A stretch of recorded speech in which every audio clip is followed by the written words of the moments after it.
I'm out on the new CDTSA range in Milo, Alberta. So the Calgary District Target Shooters Association, they have a range in Calgary. That's a small range, it's 100 yards and a pistol bay.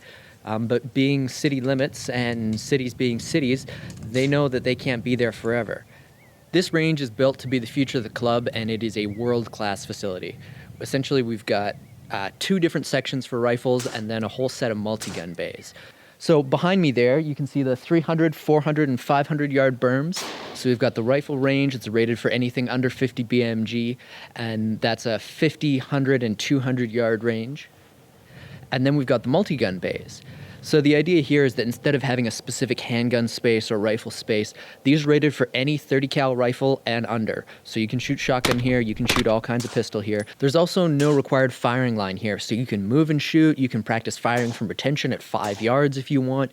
You can do all kinds of things here. The multi-gun bays aren't all the same size either. You've got a couple of standard pistol bays, but you've also got one really long 50-yard bay and a really wide bay.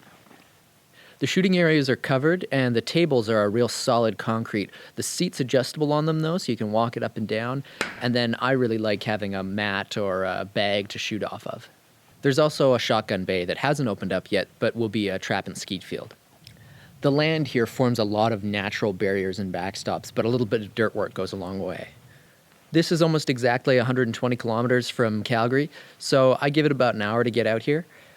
Which is a lot better than some of the Crown Land areas and certainly a better facility than the Crown Land. This spring has been fairly windy. My little Kestrel meter has seen a lot of use out here.